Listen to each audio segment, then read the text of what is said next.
Assalamualaikum warahmatullahi wabarakatuh. Berjumpa lagi di kelas 3, tema 1 pertumbuhan dan perkembangan makhluk hidup, subtema 3 pertumbuhan hewan, pembelajaran 5 bersama Ibu Sri Eka Handayani, Guru SD Negeri 10 Sapiran, Kota Bukit Tinggi, Provinsi Sumatera Barat. Anak-anak, tujuan pembelajaran kita hari ini adalah pertama, menyusun kalimat dengan kosakata yang tepat.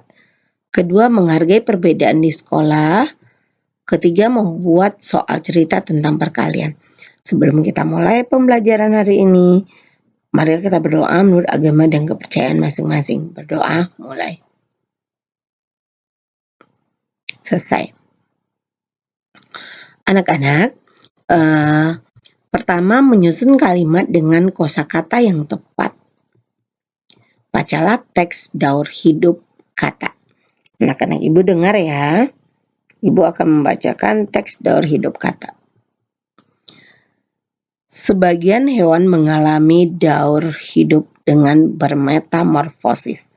Kata berkembang biak dengan bertelur. Daur hidup kata dimulai dari telur. Telur kata biasanya berada di air. Telur menetas menjadi kecobong atau berudu.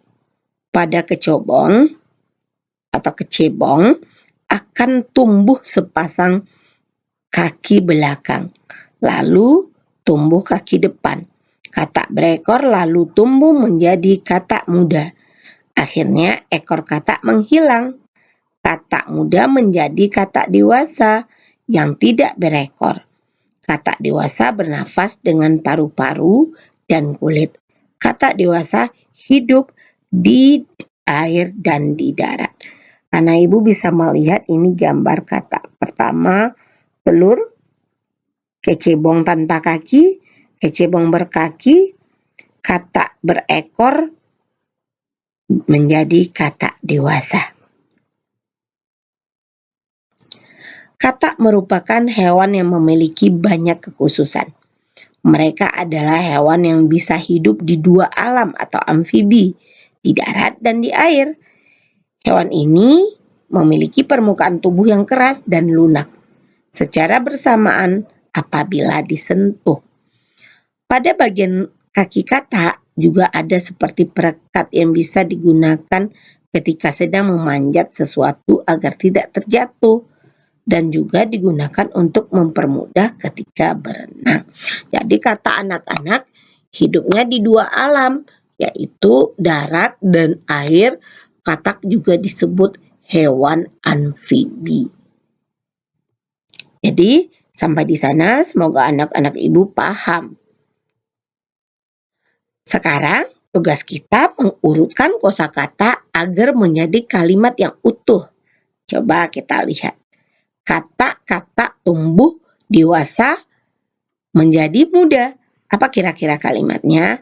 Katak muda tumbuh menjadi katak dewasa. Sekarang menjadi berubah akan berekor berudu katak.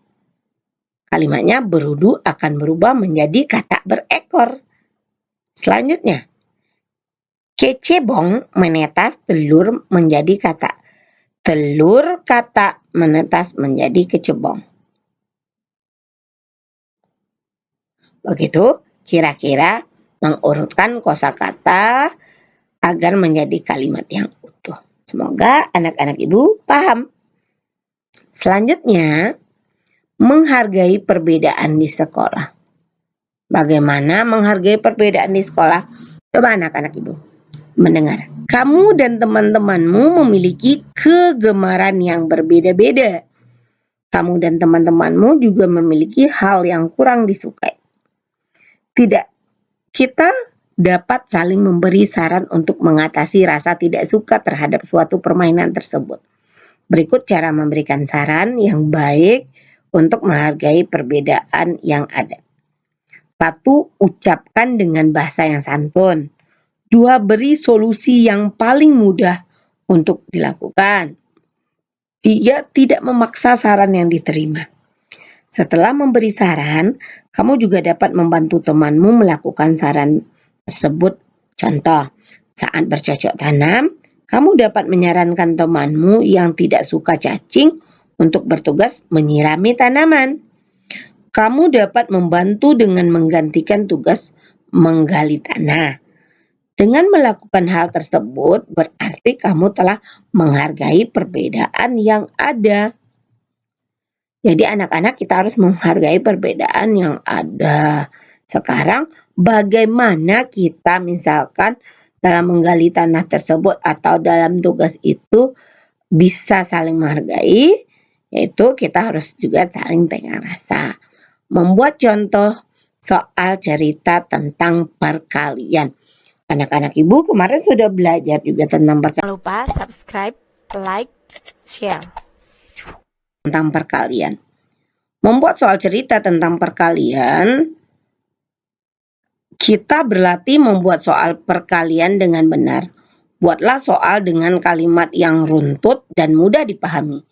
Gunakan bahasa yang singkat agar mudah dipahami oleh orang yang membacanya. Sebelum membuat soal, tentukan terlebih dahulu bentuk perkalian yang akan kamu gunakan sebagai penyelesaiannya. Jika telah selesai membuatnya, baca kembali soalnya, pastikan apakah soal yang kamu buat itu bisa dikerjakan atau tidak. Contoh, Bino mempunyai 5 kotak kelereng. Tiap kotak kelereng sebanyak 144 butir. Berapa butir kelereng Bino? Caranya 144 dikali 5. Nah, ibu bisa kita buat. 4 kali 5, 20. Berarti 0. Simpan 2. 4 kali 5, 20. Tambah 2. 22. 2. Simpan 2. 1 kali 5, 5 tambah 2. 720. Kita buktikan. 720 butir kelereng. Ini bisa kita hapus. Jadi begitu anak-anak cara membuat soal. Kita mungkin bisa membuat soal lain seperti ibu menyuruh kakak membeli telur. Dalam 1 kotak telur terdapat 10 telur. Ibu menyuruh membeli 3, berarti 10 kali 30. Mungkin banyak lagi contoh soal-soal lain yang bisa anak ibu buat. Nanti coba anak ibu buat di dalam buku latihan di rumahnya. Mungkin hari ini sekian pembelajaran dengan ibu. Semoga pembelajaran bermanfaat. Jangan lupa kerjakan soalnya. Ulangi lagi melihat videonya sampai anak ibu paham. Sekian. Assalamualaikum warahmatullahi wabarakatuh. Jangan lupa subscribe, like, share.